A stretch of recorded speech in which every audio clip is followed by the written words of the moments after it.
او در همون مدت 4-5 سال منیژه شد که نام او در تاریخ استرادای تاجیک ابدا باقی میماند. یک دوستی نزدیکتان شنیدیم که گلدانه زندگی شما رو ویران کرده است و به زندگی شما دخالت کرده نشد. محترم هنرمندان، من به عزت نفس شما نمیرسم. التماس میکنم. آخرین روزهای حیات من همون روزها بود که من فرزندان پدر خود را از دست دادم و بسیار مشکلات زندگی بودن، ولی انسان باید که همه وقت مبارزه برد. عجیبش همین که به سوالها هم پاسخ گفتن نمیتوانستند. وقتی که اینترویو میبرامد با زنگ زده شکایت میکردن. آخه میمردید که خدا پاسخ میگفته ما هستن شما نمینویستیم. بیچاره‌وار شکوه نکن پیش زندگی که این اسب وحشی تن به ضعیفان نمیده. نه چرا گلدانه به شما پیشنهاد کرد که خانه میدیم، ماشین میدیم، با من اویلادور شد؟ شما رد کردید. کنکریت حرف زنید. مهاجران عزیز، حجتاتون بود شده است و شما راهی چگونه برقرار کردن آن را جستجو دارید. پس به شما توصیه میدیم که به شرکت بخ مراجعت کنید. آنها با ماشین‌های خوب و زمانه‌ای شما را از گرانیسا گذراننده حجتاتون را در یک مدت کوتاه حل میکنند و این چنین 500 روبل سکیتکا دارد و از نام کانال مهراب سلام فرستادن را هیچگاه فراموش نسازید. با شرکت بخ همیشه مشکلات شما حل خواهد گشت. سلام دوستان عزیز، اینک در برنامه استوریز با شما هستم. من در برنامه رستم عظیمی مهمانی نشر برنامه استوریز هستن یک نفر هنرمند، سراینده، شاعر، نویسنده و اینچنین سناریست و آوازخوان. اونایی که همگی از کانال یوتیوب خوب میشناسید و میانی جوانان علاقه محبوبیت خاص رو پیداست. عبدالرحمن حکیمزاد هستم. پیش از همه شما رو با برنامه‌مون خوش آمدید میگیم. تشکر جزیل. سلامت باشید رستم جان و سلام و درود خود رو به همه مخلصان کانال بسیار مشهور و آوازدار مهراب پرو میرسانم. تشکر که شما سخنی ما رو قطع کرده، مهمانی برنامه ما شدید و از آمدن شما ما بسیار خرسندیم. زنده باشید. ما در اینجا میخوایم که با چند سوالی که جمع آوردیم و میخوایم حقیقتش رو عبدالرحمن به یگان چون و چرا سکرت نکرده گپ زند، میخوایم پیشنهاد سازیم. آماده؟ البته. مخلصان عزیز، تا جای میدونیم عبدالرحمن چند مدت شد که در یوتیوب کانال نیست و همگی گمان میکنن که ترک بلاگری کرده با کجای رفته است. بیاید حقیقتش رو خودش بهتر گپ زند. هوا هم بارون گرفت. ما بارون رو دوست می‌داریم، اهمیت نمیدیم. این بارون فیض و رحمت است، بارون برکت است. بله. در حقیقت رستم جان، من چند وقت قبل اعلان کرده بودم یوتیوب کانال خود رو فروختم. با یک نفر از فدراسیون روسیه خریدند و کلا نام کانال من رو تغییر دادن. چند مدت شد که من در کانال خود یگان برنامه ویدیوی نو نکرده ایستادم. سبب فروختن کانال این مشکلی مالیوی بود. به من مبلغ لازم آمد، از همین خاطر کانال خود رو فروختم. بعضی برادرها بودن که خواهش کردن که کانال رو نفروش، برنامه های خود رو ادامه ده، ما به تو کمک میکنیم. اما من نخواستم که از کسی کمک پرسم. شما ترک بلاگری نکردید؟ اگه اصلا من خود رو بلاگرم نمی‌حسابم. چون که من در دیگر کانال ها همچون راوی روزنامه‌نگار فعالیت میکردم و اون کانال من اصلا بعضا برنامه ها تهیه میکردم ولی قسمت زیاد سرود و کلیپ های خودم بود که پیشنهاد مخلصان میکردم. و فکرم شما کانال رو فروختید و سرازو زنگ گرفتید و در شهریار رستوران شهریار و فکرم توی پنهانی کردید. نه، من مردم هم خیلی گمان میکنن. سال 2021 من اویلادور شده بودم. شما میدونید؟ بله، من در توی شما اشتراک داشتم. شکرانه خدا این زمان صاحب یک پسرچه هستم با نام ابراهیم در رستوران شهریار. این توی چند مدت پیش توی خسر بچه ما بود.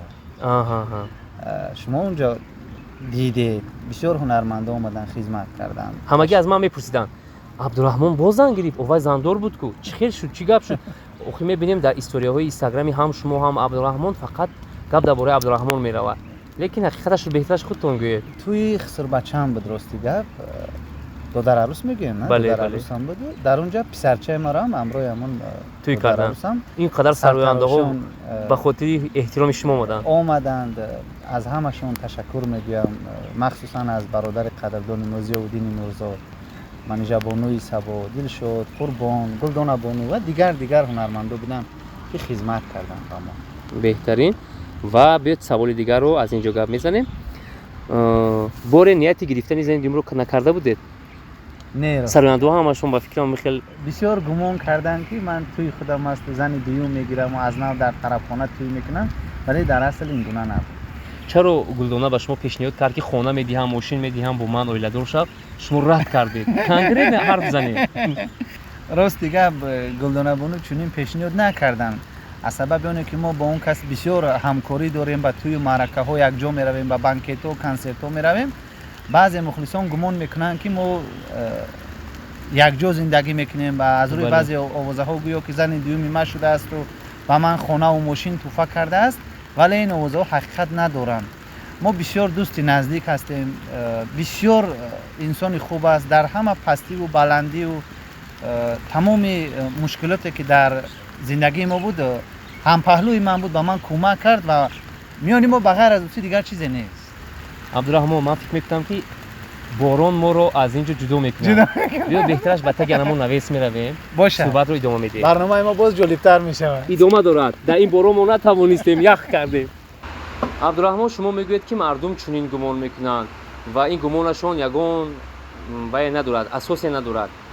ولی آوازه یک دوستی نزدیکتون شنیدیم که گلدانه زندگی شما رو ویران کرده است و به زندگی شما دخالت کردنش چی؟ نه راست دیگه. اصلا مردم ما یک خصلت بد دارن که اگر با یگان هنرمند بانو دیت خونی یا دو سه مرتبه در یگان طرب خانه یک جا شما رو ببینن، حتما آوازه میکنن که اونا با همدیگر میگردن، یا زن و شوهر هستن یا عاشق و معشوق هستن. بله. در توی من اشتراک داشتم، هنگام فرزندم را از تولد خانه بردم اشتراک داشتم، در توی پسرچه هم اشتراک داشتم. بسیار شخصا برای من گلدانه بانو از بعض دوستان جوانمردم دیده جوانمردتر است. بله، ما احترام داریم نسبت گلدانه عزیز و میخوام سوالی دقیق و عمیق خود رو پاسخ گیرم. من و شما خطا نکنم از سال 2012 بود 2011 بود یک جا بودیم، در شرق آزاد کار میکردیم، فعالیت میکردیم. شما در گازیته محبت کار میکردید، من در گازیته اویلا. صد نکنید همگی هر روز شما رو میدیدیم. پیش شما هنرمندانی مشهور می اومدن. من فکر میکردم که شما پس از گازیته وقتی وارد میشوید به یوتیوب همگی در شما رو ترک نمیکنن و همگی سخن شما رو رد نکرده مهمان میشوند. ولی خبر یافتم که با چند تا کشم و کش کرده، جنگ جنجال که مناسبتتون سر شده است. چی سبب شد؟ اون زمان ها سراینده های ما با یوتیوب صرفا نمی رفتن، همگی گازیت می خوندن. وقتی که اولین مرتبه آوازخوان در گازیت هم می برآمد چقدر خرسند می شد، حتی با ما مبلغ پیشنهاد می کردن، خدمت می کردن. ولی در این میان یوتیوب با میان آمد، مشهور شد و سراینده های ما رو با یوتیوب آوردن، رو با دیسک و دیویدی آوردن. بله.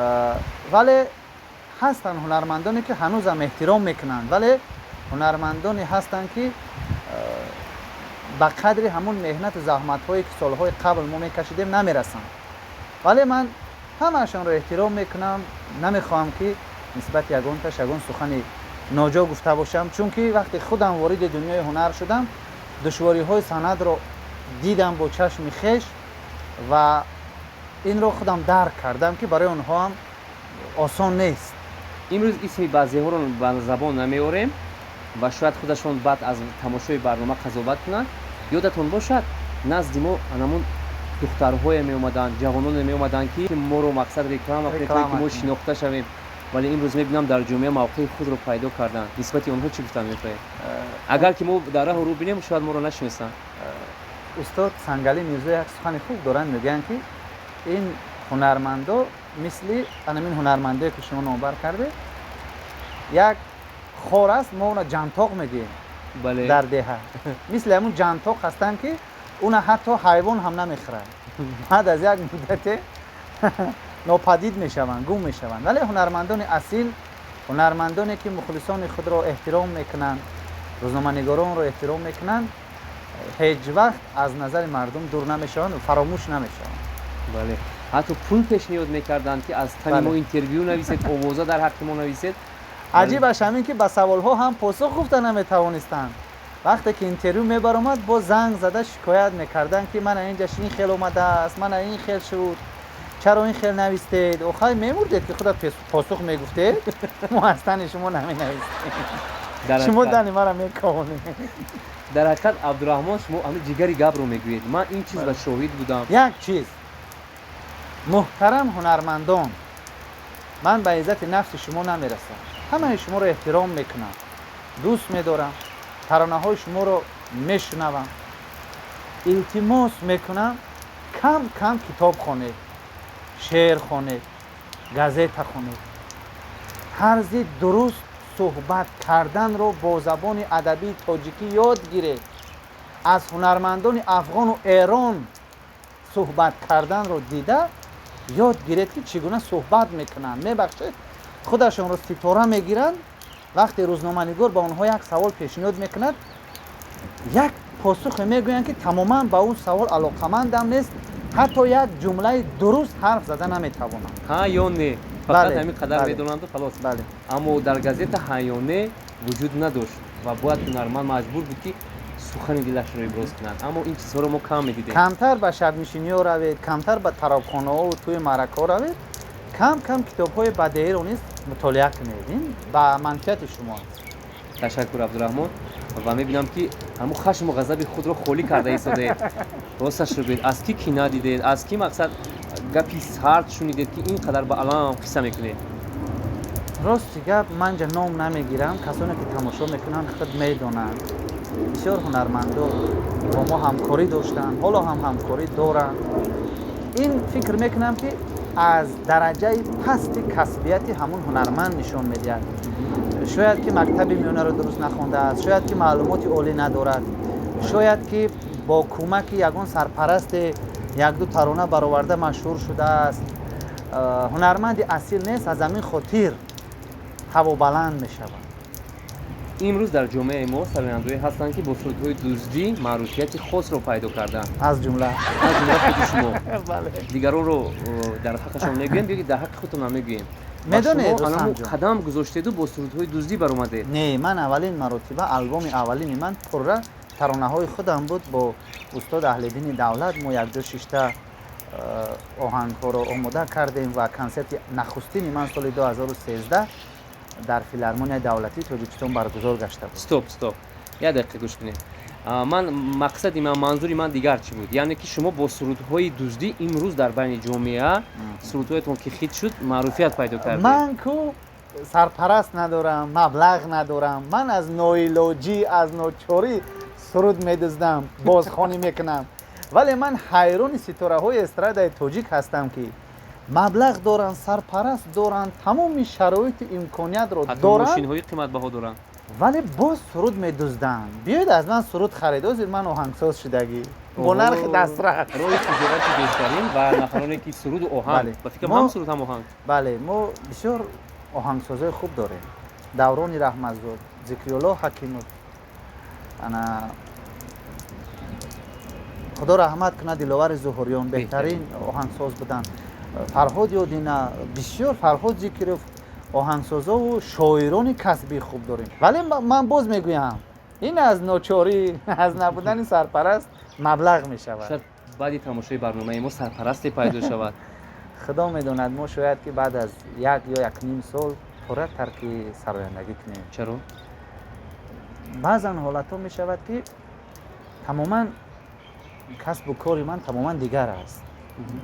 اقتصادچی هستم، من فکر میکنم، میگم برای من چه لازم این سرایندگی، اونقدر آواز خوبم ندارم، اونقدر هنری والا هم ندارم، ولی باز میشود یگان تویدار زنگ میزند با توی دعوت میکند، باز مشکلی مالیوی مبلغ سبب میشود که ما نمیتوانیم که این ترکی سرایندگی کنیم. با وجود اونه که من گفته بودم که بعد از اولیدار شدنم دیگر سرود نمیخونم، ولی نشد، ولی نقشه دارم. شاید که وضع مالیوی هم بهتر شود، ممکن ترک سرایندگی هم کنم. ولی میدونید سرایندگی برای من این یک خوبی است. یک در وقت خالگی من مشغول میشم. من خودم رو هنرمند کسبی ستاره نمیشمارم. عبدالرحمن، دقت من رو چی جلب میکنه؟ ما هنرمندان زیاد رو به برنامه‌مون مهمان کردیم، ولی یگان تا اون از انمو خود شکایت نکردن که من مبلغ ندارم، من استعداد ندارم، من صدا ندارم، من هنر ندارم، اسپانسر ندارم. ولی امروز میبینم که اولین نفری هستید که قائل شرط میشوند. شرط گپا رو قائل میشوید. اون چی که حیوان است میگن حجت به بیان است. من نمیگم که آواز ندارم یا زور میخونم. خیلی میانه چی گویم خودم رو هنرمند کسبی یا اینکه استعداد خداداد داشته نمیحسابم. چون که نفری که هنر استعدادی خداداد دارد با یک دو ترانه میتواند که زود مشهور شود. ولی من مدت 10 سال مهنت کردم بعد میان جامعه کمی شناخته شدم. از تقدیر نصیب وابسته است شما بله. دل شکسته نشوید و خدا کند که با سرودهای نو به نو کتی امروز میان جامعه شناخته گردید. زندگی بی پستی و بلندی نیست. بودن حالتایی که در زندگی سخت اذیت کشیده باشید، چی ضربه سخت در خود خورده باشید از زندگی، اون رو میتوانید قصه کنید؟ بله زندگی شیب و فرازهای زیاد دارد. هر یک خنده که ما داریم زیر این خنده ها باز درد است، باز علم است، غم است. ولی ما هنرمندان این رو با مخلصان آشکارا بیان نمیکنیم. ببینید که در برنامه هم میخندیم، در توی و معرکه هم میخندیم، در چاره‌بینی هم میخندیم.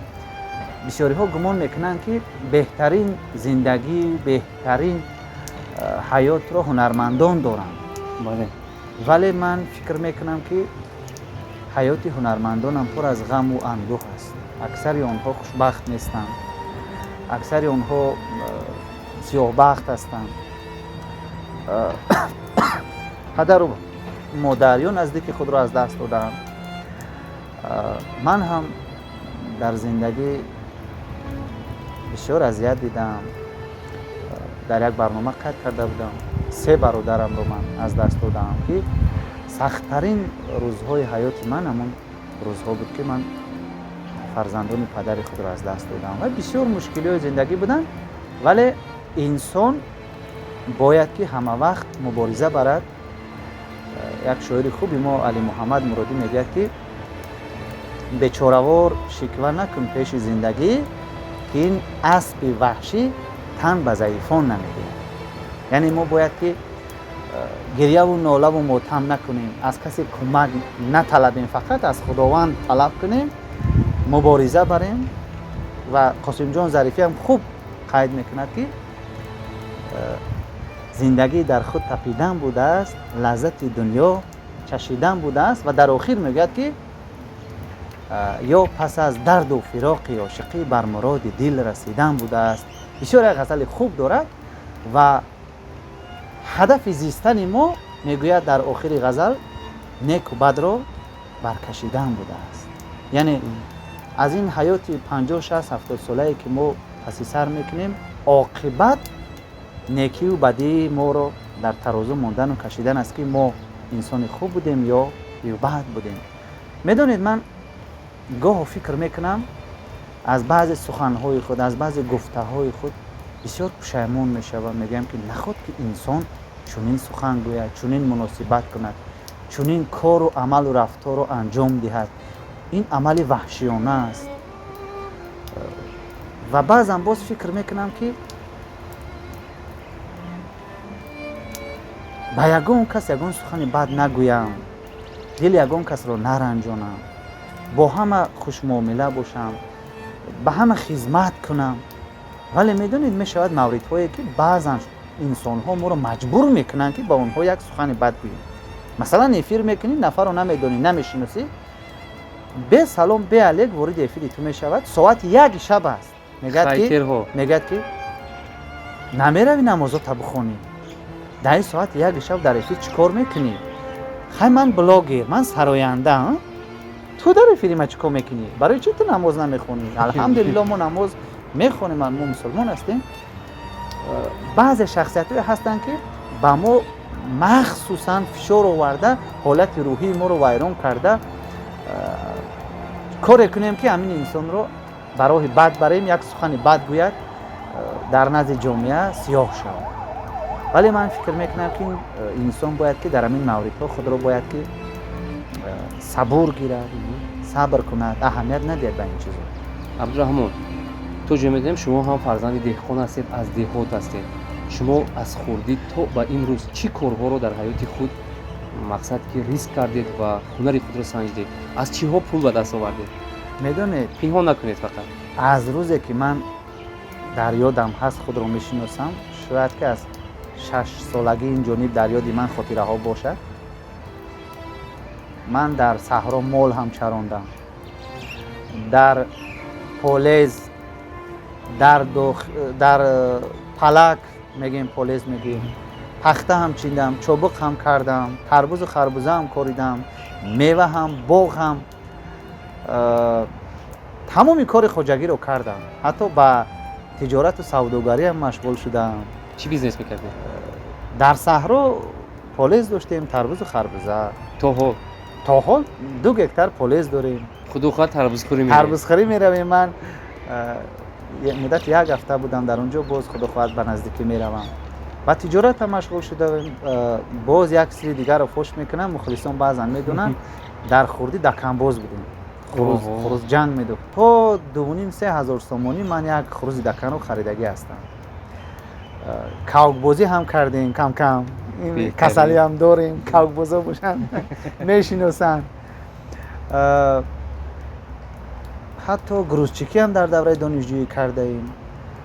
муҳим маблағ ёбеду дар зиндагӣ? ман фикр мекунам ки барои мард кор кардан ин шараф аст, ин ҷои айбаш нест. ва ҳар нафаре ки гузаштаи худро фаромӯш мекунад ё аз ин олам нест ё ин ки одам нест. ояндаи худро сохта наметавонад. бисёр ҳунармандони машҳуре ҳастанд ки пеш коргари оддӣ буданд, устои телефон буданд, ароба мекашиданд, савдогар буданд, деҳқон буданд. аммо имрӯз фукашон дар осмон, заминро нигоҳ намекунанд. суратҳои 10 сол пеши худро монанд дар албому, баъд имрӯзаро муқоиса кунанд. ман фикр мекунам ки ҳунармандон ҳам бояд меҳнат кунанд. дар замоне ки 7 сол 8 сол пеш дар газета кор мекардем, муносибати шумо бо менеҷери давлат хеле ҳам хуб буд ва менеҷаҷон интервюҳои хуб-хубро фақат дар шумо бовар мекарданду медоданд. имрӯз муносибати шумо чӣ гуна аст? ростӣ аз миёни ҳунармандон ягона ҳунарманде ки бо маънои томаш, бо ҳарфҳои калон, ҳунарманди босавод, сухандон, бо тамкин, дар муддати 4-5 соле ки ҳамагӣ рӯи саҳна буданд, шӯҳрати абадиро, дар қулаи шӯҳрат қарор доштанд. шӯҳрати абадиро насиб гаштанд ва имрӯз ҳам телефонӣ суҳбат мекунем, вале аз наздик не. ҳамчун ҳунарманд, ҳамчун инсон нисбаташон хеле эҳтиром дорем. бисёр хоксор ҳастанд бо вуҷуди ин қадар машҳур буданд. чӣ мегӯянд, ба саҳна мебаранд ё ина? ростӣ дар ин бора тамоман суҳбат кардан намехоҳам. инро касе ҳам намедонад ба ҷуз худашу худо.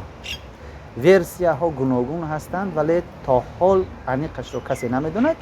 вале ман медонед ба чӣ хулоса омадам.